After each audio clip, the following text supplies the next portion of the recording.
Why? I read poetry because, like a split skirt, vibrations make sound, and it, like a glimpsed inner thigh, it writes music in my head. A sharp white sleeve, a necklace, aria leaning in your cleavage I could live in, or you, swallowing water, the replicated threat of law and handcuffing insomnia. A girl called Vanessa's breast proffers warmth to herself, leucorrhea collected after the fact and carried surreptitiously on my body, of your body. I read poetry because the scent of sunbathed shoulder blades is best experienced, and the memory is fierce, and interrogations between teeth and tongues is a turbulence to die for, and is always unresolved. Because, like the hieroglyphics of your fingers shifting to Prokofiev or Korsakov, tangibly repeat the heated extravagance of shared breath and clutch at shared mixed memories, some of which I lack, and you do.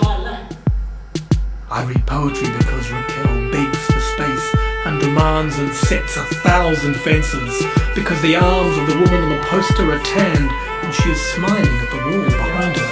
I read it because I love all poets obsessed with sex, the opera of breakfast, the 100-meter dash of lunch, the miscalculation of dinner, and poorly calibrated kisses.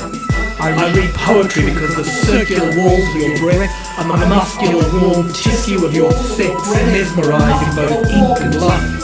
I read poetry because shadows walk across city walls and jog posthumous memory banks into prologues and postscripts, broad streets and purchase points, so I can re-see sunsets and smell today as innocent inhabitants lean into their phones and coffees.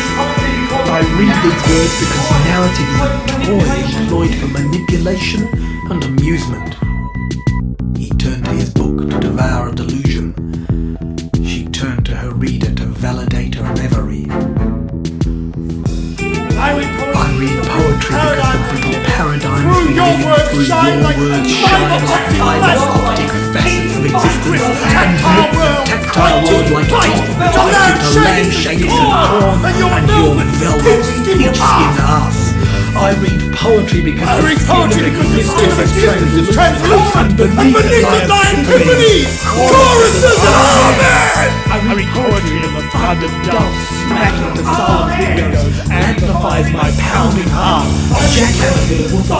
I read poetry because we grapple with the buzzing of the amplifies my pounding heart. Too small for the fights that we desire. Frailties held stand give and want.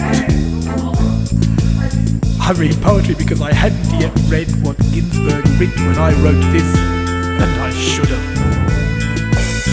I seek poetry that introduces subtle shifts in my palate and consciousness of the sightless interchangeable identities limited by populous timeframes, then blasts the premise of their existence into Nagasaki and its outriggable bounce against the shore without efforts to escape through sex, drugs, TV, or transcendental exercise. Today, I read poetry because all too often, caught up in a strange character of competition, I forget the lightness of being a boy, and the weight of light, and the soft sound of sand. And I read poetry because daily I forget how lovely breathing is, and how I wish I could fly.